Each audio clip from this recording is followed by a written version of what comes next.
Alright, before this video starts, I'd like to say I apologize for not having a CD collection video update or podcast for you guys in a while. Me, the guys, we have all been really busy, and we actually start work tomorrow, and I'm really, really sorry. It's the Christmas season, it's hard to shop, but anyway, cue music!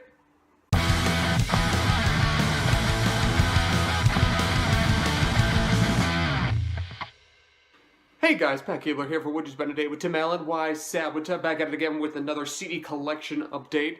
And as I said at the beginning of this video, I'm sorry I haven't got one for you guys in the past week. I've only been doing this like every other week at this point, but it's really hard for me to do some shopping. Like, I've been trying to do some Amazon shopping, but some of the CDs that I've been looking at, they don't have the, they're not qualified for Prime, which means they can't be delivered in 2 days, which kind of sucks. But either way, I think it's, but I did manage to get about 4 CDs for you guys, all Rise Against albums, right here. But yeah, I'm definitely gonna see if I can, I'm definitely trying to see if I can do this like every week. That's what we've been trying to do. It's just that, 3 of us start a new job, on the 11th, which is, according to this recording date, which today is the 10th, I believe. So we actually started tomorrow on Monday. So, you know, once we get our jobs situated there, we should be good to go with this channel. We just have to figure some shit out, and yeah, we're gonna get this back on track for you guys soon, I swear. But anyway, enough of me rambling, onto the CDs. So first CD I have for you guys is Rise Against Endgame. Really good album. I found this at Pre-Played, I believe. But what really sucks is that it just has like this like regular case, or it doesn't have the regular case. It has like this weird cardboard flimsy case that's, I think it says some, okay, yeah, it says on the back here 100% recycled, or so it's pretty much made out of like recycled material, like probably cardboard and stuff like that, which, you know, is good because the members of the band, they're all like vegetarians, and they're all part of like animal rights groups and like eco-friendly groups, stuff like that. I mean, that's good and all, but I don't know, it just gets really annoying because when I have my CD stack, which I have actually right off camera here, it just really kind of like gets in the way, and then the case just gets crushed. I mean, if I could have this in a regular case, I would, but you know, this is the only copy I could really find, even on Amazon. But anyway, pretty good album, I'd say. So let's see, this couple songs I'd had to choose off of this would probably have to be Architects, Help Is On The Way, Satellite, definitely, really love that, and probably Broken Mirrors. Those are some really cool, couple fast-paced songs.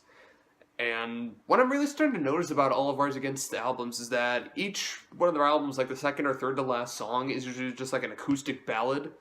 Like for instance on this one, I think it's either This Is Letting Go or Gentleman's Coupe. Well, actually, I don't think it does on this album per se, but it does on like a vast majority of their albums.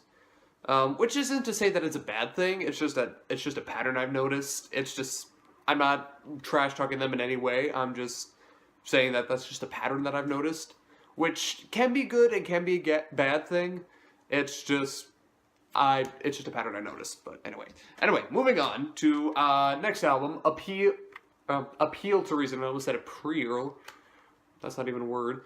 All right. I believe this is either their 5th or 6th studio album. I can't quite remember. But really cool fact about this one is that one of the producers of this album was Bill Stevenson. And if you don't know who he is, well, actually, I could be completely wrong on this one, but because they just had the same name. But yeah, so this album was produced by Bill Stevenson, who was the drummer of the Descendants, actually, or still is, actually. It could be a different Bill Stevenson, though. It's just, I probably had to do some research on it. Or you could do some research for me and just look at it in the comments because I'm a lazy son of a bitch. And let's see, mixed by Chris Lord Alge, who also did a lot of Green Day and MCR stuff, like that. Would definitely really recommend this album. Really like Re-Education, parentheses, Through Labor. Long Forgotten Sons, sorry, not songs. Savior, and Hero of War, that's like the acoustic ballad, that's like the fourth to last song. But yeah, again, it's a pattern that I've noticed with these albums. But yeah, let's see. Released on what was this? Interscope. Yeah, it says Interscope. Like the logo for the record company is like microscopic. Like you can barely. It's like it's right there. Like you can barely see it. Like you probably can't even quite make it out because of the glare. But yeah, I think it's like a sub one of. Oh, hold on, there's a big one around here. DGC Records, I think it says, and it's also, but it also has Interscope Records. So I think they kind of collaborated because it gives the Interscope thing on. And another really cool thing about this album, it actually gives a link on the back here to the band's MySpace page. So probably gives you an idea about when this came out. Let's see, for the record, it's 2008, but either way. That's kind of cool. Next one, we have The Unraveling, which was actually released on Fat Records. And I think this is the only album that they got released on Fat Records. I can't quite remember. Because the thing is, I ordered like the last albums that I need to finish the Rise Against part of my collection. But the last one, which is Revolutions Per Minute, that wasn't qualified for Prime. And what really sucks is that won't get here, is that the estimated delivery date was like January something, so I probably won't get that till like next month, which sucks. But then again, it was only like $2, so like the shipping and handling cost more than the actual thing itself. So, I mean, you know, good deal. I mean, I wish it could get here sooner because that'd be great, but you know, sometimes things take time. But so what I really like about this album is that it kind of feels like a mixture of a Ramones album and a NoFX album, because it reminds you of NoFX in the fact that the lyrics sounds like a lot more. I wouldn't say political, because there's only like a couple political songs I'd say, but it definitely has that feeling lyric wise, and it has about 18 songs, and they have a couple bonus tracks on there, which kind of makes it feel like a Ramones album, because that's what the Ramones did. They would release a theatrical album, and then they have like 5 or 6 bonus songs. So that's one thing I really like about this album, is that it's a mix. It kind of feels like a mixture of NoFX and the Ramones, which is really, really cool. And let's see where this came out. Oh yeah, I just said Fat Records, so that's probably why it sounds like a NoFX album, because it came out on Fat Records. But either way. Alright, last album I have for you guys is The Black Market. And let's see, this was released on Interscope Records as well. And does this have a link to the band's MySpace page? It does not. Well, it said it came out in 2014, so if it did, I would be thoroughly surprised. Alright, let's see. Once again, also produced by Bill Stevenson and Jason Livermore. And what was the last album? The Appeal to Reason. Jason Livermore. So yeah, Jason Livermore and Bill Stevenson both did Appeal to Reason and Black Market, which is really cool. Let's see, this album, I wouldn't say I'm a really big fan of this album. Like I've said in like the last update, a lot of Rise Against albums essentially sound the same, which again isn't a good or a bad thing, but it's a little bit hard to distinguish like what song came out of what album. Like for instance, Sudden Life, like that could have been on, like that's on this album. It could have been off of Appeal to Reason or Wolves or Suffer and Witness, but again, that's just like that's just probably like the one bad thing I really don't like about Rise Against, is that there's not a lot of experimenting when it comes to their music.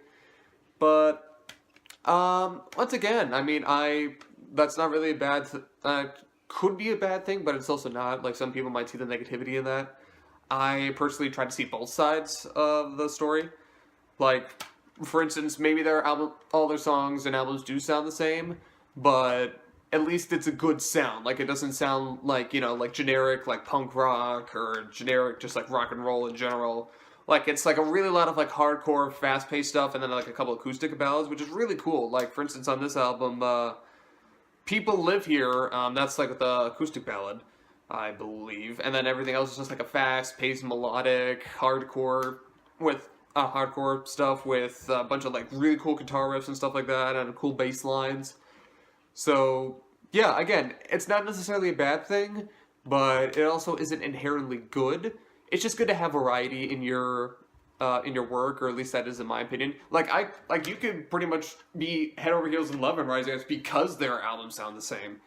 But for me, I just think that they should probably have more variety. Like they just released a new like their new album Wolves that I believe was 2 CD collection update videos ago. I really would have loved it more if it had like a little bit more variety, and hopefully they might do that in their next album. Maybe they won't, I don't know. But that's just one thing I would really like to see in that band, is a little bit more experimentation. Like, it doesn't even have to be good experimentation. It can just be experimentation of any kind. I don't know, I just feel like it's good to, you know, mess around with like a couple of genres, like maybe some like rockabilly or some ska maybe. And you guys know me, I'm not a really big ska fan. Like, Bat and Lex, they're like ska maniacs. But I don't know, it's just good to hear like some kind of experimentation with that.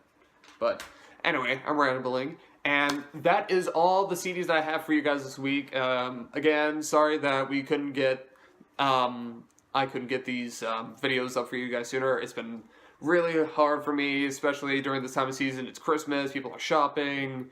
It's hard to get like good deal. Well, I mean, it's not hard to get good deals. It's just that I'm trying to find the right CDs, and most of the time I just can't really just find them, or if I find them on Amazon, it's just, it either doesn't qualify for the 2-day shipping, or it's like ridiculously expensive.